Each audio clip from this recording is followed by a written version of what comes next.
Welcome back to the deep dive. We're diving deep into a new topic today. We are? The Ankole Watusi cattle breed. Sounds exciting. Yeah, so I actually first came across these in a YouTube video, and Okay. it was so interesting, and I knew we had to cover it. Yeah, I mean, what's not to love? Those incredible horns. The horns, those were the first thing that caught my eye, too. They're just enormous. Huge. Some of them are even these beautiful, like, lyre shapes, you know? Yeah, like that ancient instrument, right? Yeah, exactly, the lyre. It's like evolution just went all out with those horns. And there's a reason for that. Yeah. You know, they're not just for show. Oh, I bet 6,000 years of history. Yeah. I'm sure those horns played a big role. Definitely. So where do we even begin with 6,000 years? Let's start at the beginning, right? Yeah, back to the very beginning. So ancient Egypt, something like 4,000 BC, we've got these Egyptian or Hemite longhorns. Right, that's where it all started. The Nile Valley, even ancient Egyptian art depicts them. Wow, I can picture them, roaming around the pyramids. Oh, yeah, definitely. So then they move on from Egypt. Yeah, so then it's about 2000 BC, and they migrate down to Ethiopia and then across southern Africa. Okay, and is that when the Ankole Watusi name comes in? Well, not quite. Around that same time, 2000 BC, they actually come into contact with zebu cattle from India. From India? What? How did they... Yeah, it's a long journey. That is quite a trek. But it's through this mixing that we get the Sangha cattle. Sangha cattle. The Sangha cattle, yeah. And this is really important because they're actually kind of like the grandparent to a lot of our modern breeds, Great. including the Ankole Watusi. Oh, interesting. So that's why they don't look like, a normal dairy cow. Exactly. Yeah. It's all thanks to that ancient interbreeding. That's what gives us all this amazing diversity in cattle today. That's so cool. So from Sangha cattle, we finally get to Ankole Watusi, but is there a difference between those two names? Yeah, it's a subtle one. So Ankole specifically refers to the cattle from Uganda, and Watusi refers to the ones from Rwanda and Burundi. They come from the Tutsi tribes there. Ah, okay. So same breed, different region. Exactly. Okay. And then there's this Inyambo strain that I read about. That sounds pretty mysterious. It is a bit of a mystery, yeah. The Inyambo strain was favored by the Tutsi kings and chiefs. Oh, wow. Like a royal line of cattle? Yeah, but it's not entirely clear what their status is today. Oh, interesting. So we've got these incredible looking cattle with a long history, but they're more than just livestock, especially for the Tutsi people, right? Absolutely. For the Tutsi, they were sacred. Sacred. Wow. So, like, owning a large herd, that was a major sign of wealth and power. You know, their place in society, almost like driving a fancy car today. The status symbol of ancient times, a herd of cattle. Exactly. But there's more to it than just that. They weren't just practical, they were deeply revered. Okay, so tell me more. What's so special about them? Well, for starters, they weren't primarily raised for meat. Oh. Yeah, milk was the real treasure, and even then it was treated with a lot of respect. Interesting. So they rarely ate the meat. Very rarely, yeah. Religious beliefs played a big part in that, Mm-hmm. almost like they were too sacred to eat. So not just sustenance, but something spiritual, something deeper. They even played a role in ceremonies, right? Especially for young people, like rites of passage and things like that. You got it. Picture it. These huge cattle, their horns almost touching the sky. It's quite an image. And there's this special drink made with milk and blood. Oh, wow. It was part of these rituals, you know, symbolizing the connection between the people and the animals. Okay, now we're talking. Now that's a deep connection. So besides the obvious, the horns, I mean, what else makes these cattle so unique? They're not exactly your average farm cow, are they? Well, they are medium-sized, Oh, which might be surprising. yeah. With those horns, you'd think. You'd think they'd be bigger, right? But the bulls are much heavier than the cows. Okay. And you mentioned those horns earlier. A lot of them have that lyre shape, Mm-hmm. but they can also be circular. And one thing that really sets them apart is that their horns have this proportionally large base. Yeah. Unlike other breeds where the horns are kind of flatter, these are really prominent. It's all in the details. It is. And they come in a surprising range of colors, too. Oh, yeah. I thought they were just, brown. Well, dark red is the most common. Okay. But you can also find them in brown, yellow, white, gray, black, even spotted. Wow. It's like a cow rainbow. It is. So how do these cattle adapt to survive in all these different environments? It's a great question. And they are tough, right? I mean, surviving out in the African savanna, that takes some serious adaptation. They're incredibly resilient. One of their most remarkable traits is their ability to survive droughts. Wait, droughts. So they can go with very little water. Yeah, they're incredible at conserving water. Wow. And getting every last drop of moisture out of their food. That's amazing. And that's not their only trick for survival out there, right? I mean, you wouldn't think with those horns that they'd be very fast, but you'd be surprised they're actually really agile and quick on their feet. Seriously. Yeah. It's essential for evading predators, lions, hyenas. Right, they gotta be fast. And those horns do come in handy, too. They have this incredible defense strategy. Oh, tell me about this. At night, they form a protective circle around their calves, Oh, with all their horns facing outwards. it's like a little fortress. It is. It's a pretty intimidating sight for any predator. Yeah, no kidding. But it's not just instinct, right? There's some intelligence at work here too, right? Absolutely. See, the calves always stay close to an adult female. Okay. It doesn't have to be their own mother. It could be any adult female, but they always stay close for protection.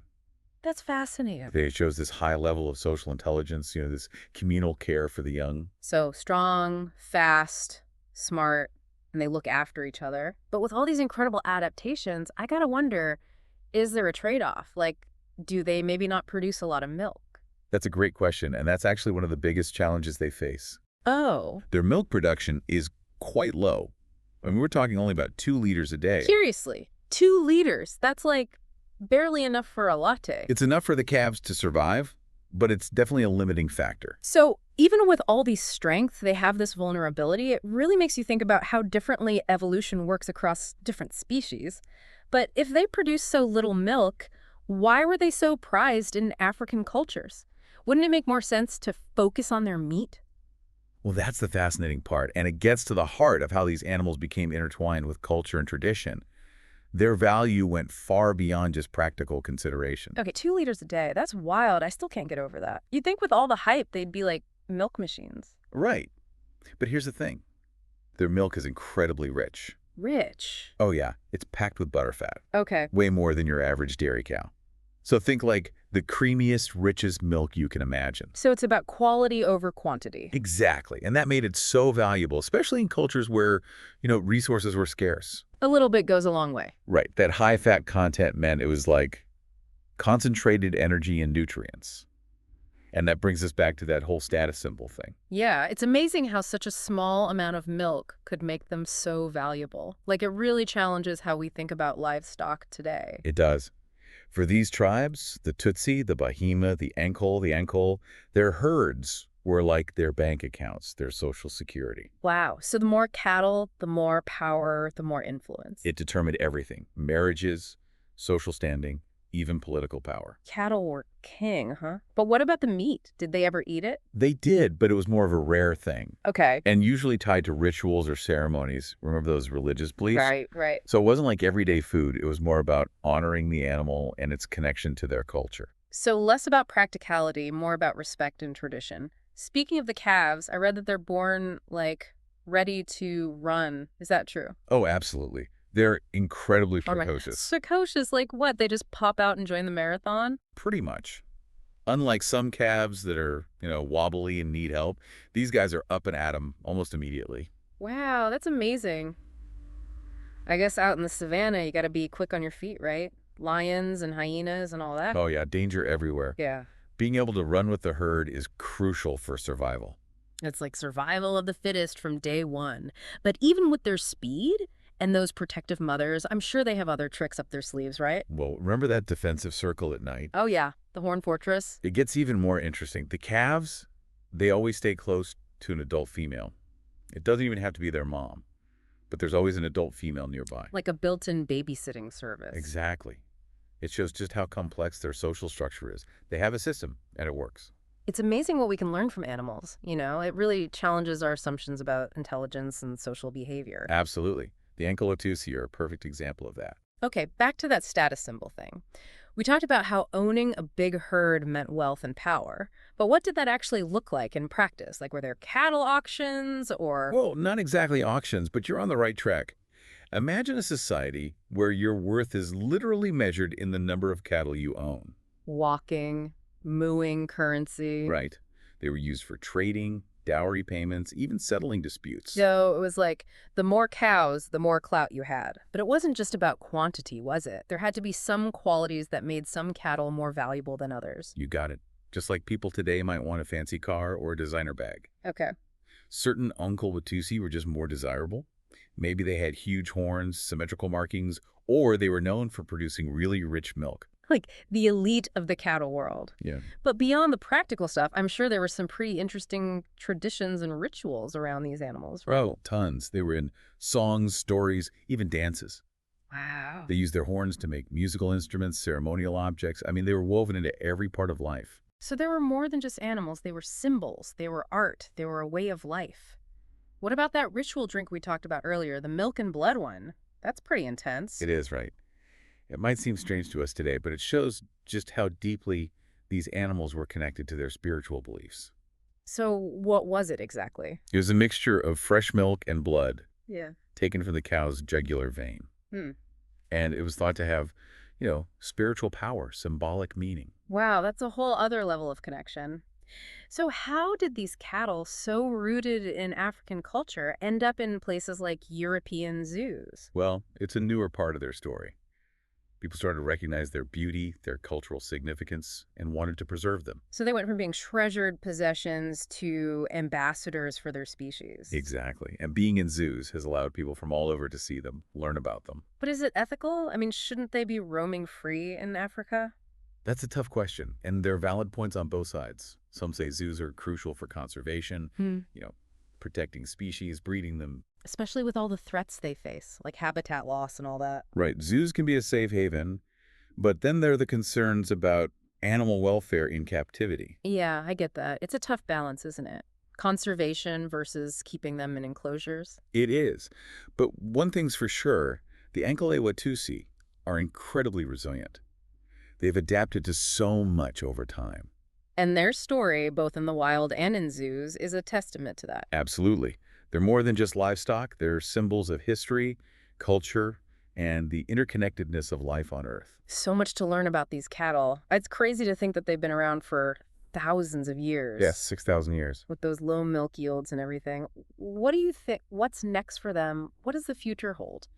Well, that's the big question, isn't it? There's something researchers and conservationists are really working on right now, especially with all the changes happening in the world. Yeah, it's a different world than, 6,000 years ago. We talked about zoos, but it can't all be zoos, right? What's happening to protect them in their natural habitats in Africa? There's a lot going on, actually. It's kind of a multi-pronged approach. Okay, You've got habitat preservation. makes sense. Gotta have somewhere to roam. Exactly. And then there's disease management, because even the Ankole Watusi can get sick. Right. And then the really interesting part is promoting sustainable breeding practices. Breeding. Why is that tricky? Well, think about it. You've got some breeders who might want to increase milk production or meat yield. Okay, for commercial purposes? Right, but that might mean introducing genes from other breeds, which could change the Ankole Watusi's unique characteristics. Dilute the bloodline, so to speak. Yeah, exactly. It's a tough balance, economics versus preserving their heritage. And then you have to factor in the cultural side of things too, right? Absolutely. Yeah. These cattle are so intertwined with the traditions and beliefs of the people who live with them. Yeah, can't forget that. Conservation has to respect that connection. It can't just be about numbers. It's got to be about the people and the animals. Right.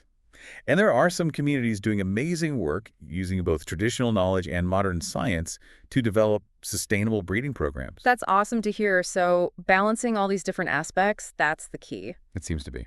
But with all the challenges, habitat loss, disease, all that, do you think they have a good chance? Do you think they'll be around for another 6,000 years? I'd say I'm cautiously optimistic. They've survived so much already. They're tough. They are. And now that people are recognizing their value, there's a global effort to protect them. Yeah, that's encouraging. This whole deep dive has been amazing. I mean, I knew those horns were cool, but I never knew there was so much more to these cattle. It's been a journey, hasn't it? It has. They're a symbol of resilience, of adaptation, of the connection between humans and animals. Beautifully said. And they remind us that even with all the problems in the world, there's still so much wonder out there, so much worth protecting. That's a great takeaway. Well, I think that about wraps it up for our Ankole Watusi deep dive. I think so. We've learned so much. It's been a pleasure sharing this with you. Thanks for joining us, everyone. We hope you've enjoyed learning about this incredible breed as much as we have. And we hope you'll keep exploring and learning about the amazing world around us. Until next time.